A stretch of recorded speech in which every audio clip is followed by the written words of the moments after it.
máa wá ṣe nǹkan báyìí o ṣọlá pé wo bójú ẹ̀ ṣe rí look at your face. Sorry, I don't know why I'm so concerned about that, because there's something just not right with you. And to you, in your dummy head, you still think that, bó ṣe wà yẹn, everything is okay. You look like òkú tán ti embalm, literally. Òkú mi gan fresh jù ẹ́ lọ. Bẹ́ẹ̀ ni. Gbogbo ojú ẹ̀ ti dúdú bíi pé wọ́n ti embalm ẹ for like 2 days. Ó dẹ̀ wà láyé, ó dẹ̀ dàbí èèyàn tó ti kú. Irú iṣẹ́ òfò, iṣẹ́ olórí burúkú wo ló ń ṣe tó ń sọ pé iṣẹ́ lè wáyé ayé wá ṣe, iṣẹ́ lè wáyé ayé ló dẹ̀ dàbí tó dẹ̀ ti dòkú, òkú àlàyé.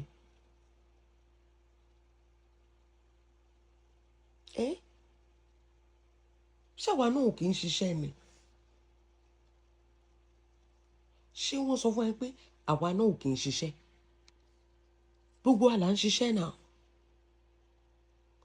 Àyè iṣẹ́ ọ̀tọ̀, àyè ìwọ ló ń sọ pé kéèyàn múra. Ṣé ìwọ fún ara ẹ gan múra, ṣọlá pé? Ṣé ìwọ fún ara ẹ ṣó múra? Ṣó mọra mú?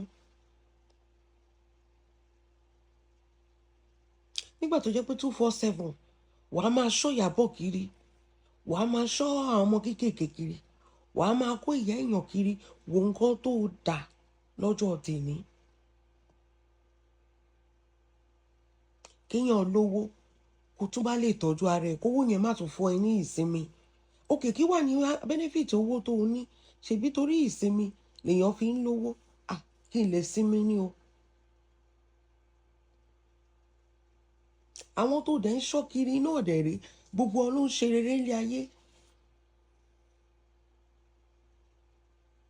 Àwọn tó ń ṣọ́ kiri, tó gba ìsinmi lọ́wọ́ ara ẹ, tó gba àlàáfíà lọ́wọ́ ara ẹ, tó gba ìfọ̀kànbalẹ̀ lọ́wọ́ ara ẹ, gbogbo wọn pátápátá, they even look fresher than you.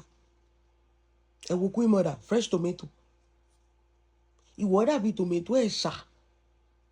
O ti wá ń jọ ìyá gbóǹkan díẹ̀díẹ̀. Skin tag ọrùn yẹn ó sì máa lẹ̀ mójú ẹ̀, ìwọ má wọ̀rí.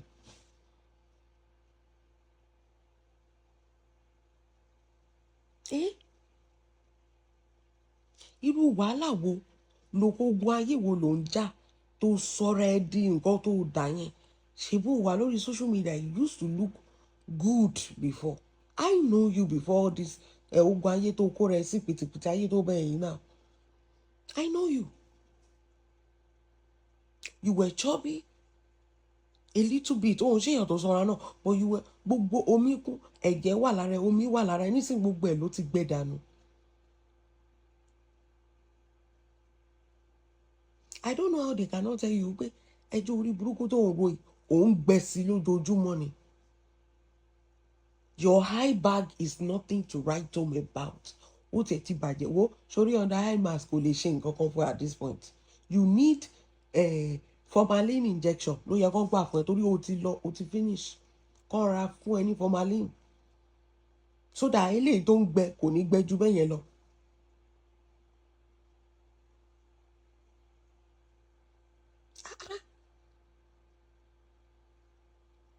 How can somebody that look good and look healthy, iwájú orí ẹ̀ tó máa fi ń ṣakọ sí wa, nísìnyí gbogbo ẹ̀ ó ti rí dànù?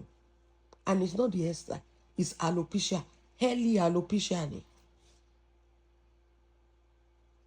It's not your hairstyle, because earlier this year it was full and front, gbogbo ẹ̀ ló kún, ó dí déwájú ni.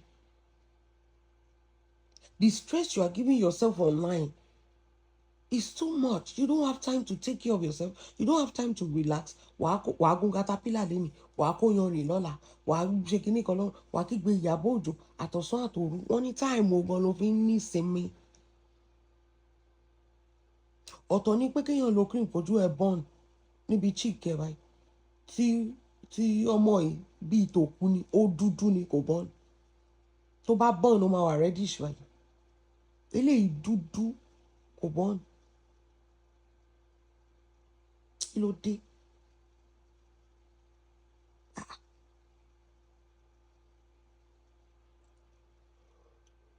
lógun tó ń jà ẹ́?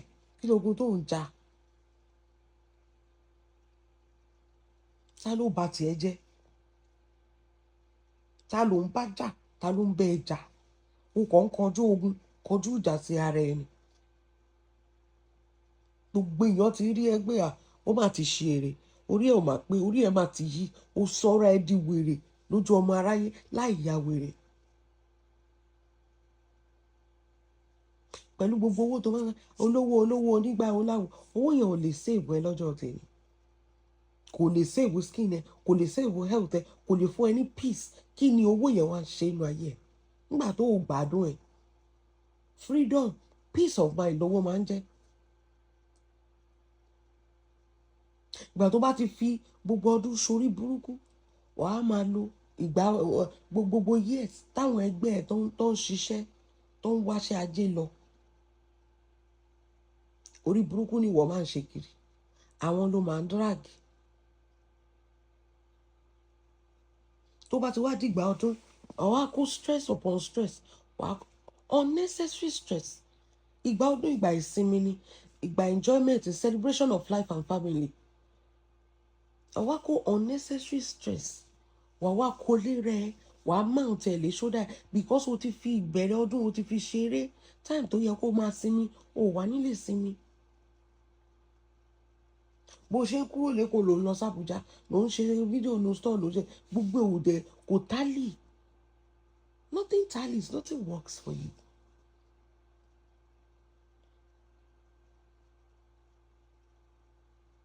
Not a damn thing works for you, Ṣọlápé.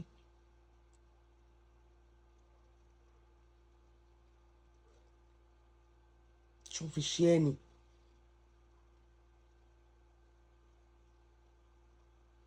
Kí ló dé?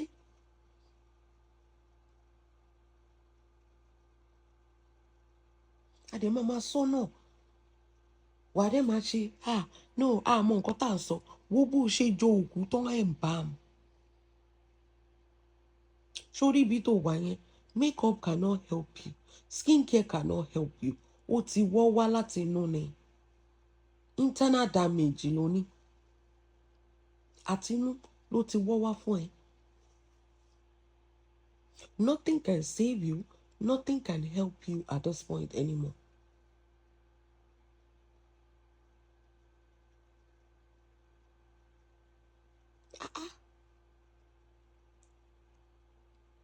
Bọ̀dá àgbẹ̀wò dání náà, ìyẹn náà ò lè sọ fún ẹ pé eléyìí tó ṣe yẹn ti tó. Wọ́n ní mò ń sọ pé how can somebody hate you that much? Tó bá ń báyàn jà gan, tó bá rí i pé ó ti ń di irú kíní, they will look for a way to settle it with you. This man doesn't even care. Ó kú, ó yẹ ó gbẹ ó gbẹ dànù kò sí nǹkan tó kàn. Because his eye is already fixed on the target. The target is kó tètè lọ kó lè jogún ẹ̀. Ò ń bú ọkọ̀ ojú abẹ. Ṣé olórí ire ló gbé sínú ilé ààbò lórí ibú? Ṣé ọkọ̀ gidi alálùbáríkà ni Láti? Òun fi ọkọ̀ ojú abẹ kan bí ẹ̀bọ̀dá Láti tó ti gbògo tó ti gba kádàrá lọ́wọ́ ẹ̀. Tó ti gba sátidé lọ́wọ́ ẹ̀ tó ti gbé Sunday lé lọ́wọ́. Tó ń rí ẹ bó ṣe rí yẹn tí ò ti ẹ̀rọ tìyá tó bí ẹ pé jẹ́ ń tiẹ̀ ṣe nǹkan kan jẹ́ ń tiẹ̀ tara bí a mọ́. Ṣó lè jẹ́ nǹkan náà àwọn ọmọ Láti ló ń ṣorí burúkú tó ń ṣe yẹn kò ti ní stop ẹ̀. Àwọn gbogbo ìyàwó tó ti fẹ́ kó tó di pé ó fẹ́ kò sí lè tó ń ṣorí burúkú tó ẹnu gbogbo wọn. Oníkálukú iṣẹ́ wọn náà gbájúmọ́. Nǹkan méjì ogun méjì ló ń jà ọ́. Ogun o fẹ́ bẹ́gbẹ́ pé àti ogun ẹnu o fẹ́ sọ̀rọ̀. Ìkànnù méjèèjì ló yẹ kó o mú. Torí for the longest time ogun business yẹn ó jẹ́ ẹ lọ́wọ́ at least wàá tẹ̀ mọ́ torí bó ṣe ń ṣiṣẹ́ but ogun pé kó máa búlì àwọn èèyàn online kò jẹ́ ẹ lọ́wọ́ rárá. Kì í ṣe pé òun powó gidi náà.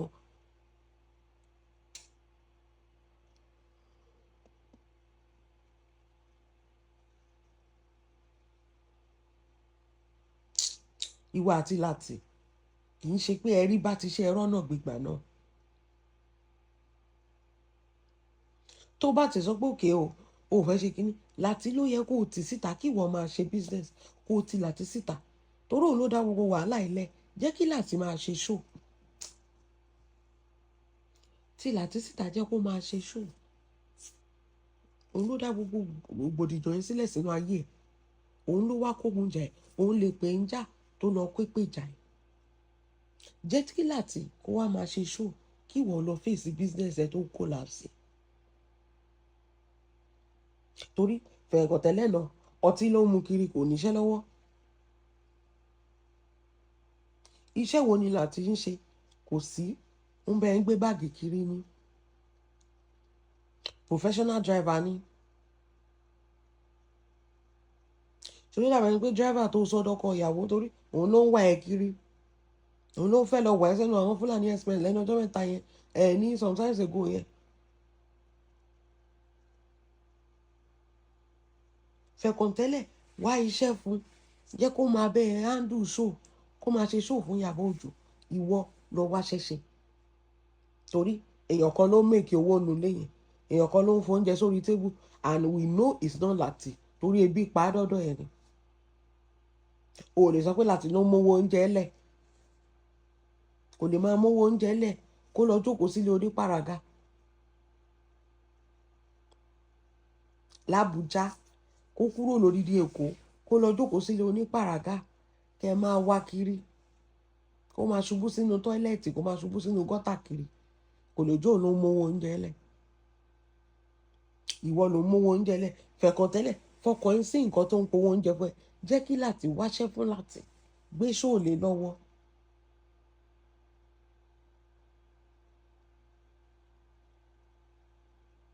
torí ẹni tó jẹ gbìn náà ló máa ṣe kí ni ló máa kú gbìn focus on your business and leave Ìyábọ̀ alone.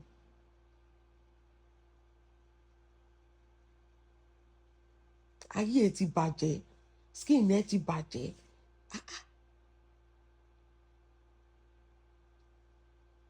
if you had focused on your business all this while gbogbo rárá ló ń ṣe kò ní ṣe é náà ṣọlá pé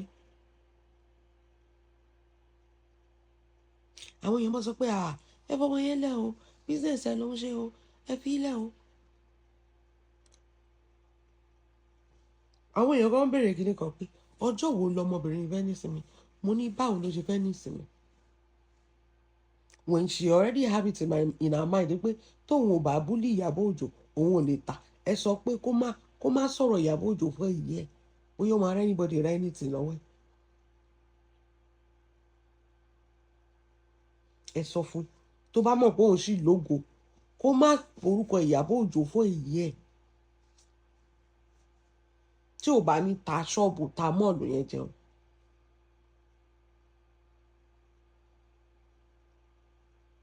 àwọn wèrè òsínwín tó kó jọ ṣèbí torí pé ẹjọ́ hate Ìyábọ̀ ni.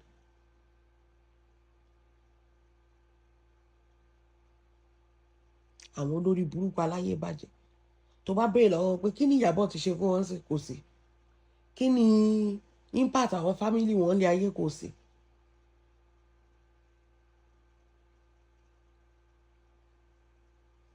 àwọn tó ń na ọmọ yẹn ó jókòó sórí ọ̀rọ̀ Naira Mohbad àwọn tó ń na ọmọ yẹn lé ayé àwọn ló ń sọ pé they are innocent.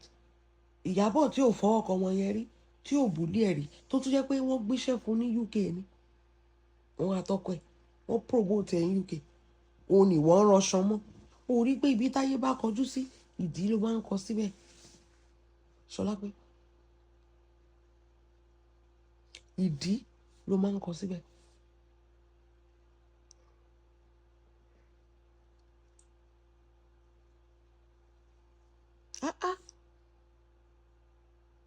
ní rojọ́ tó ń gbé dànù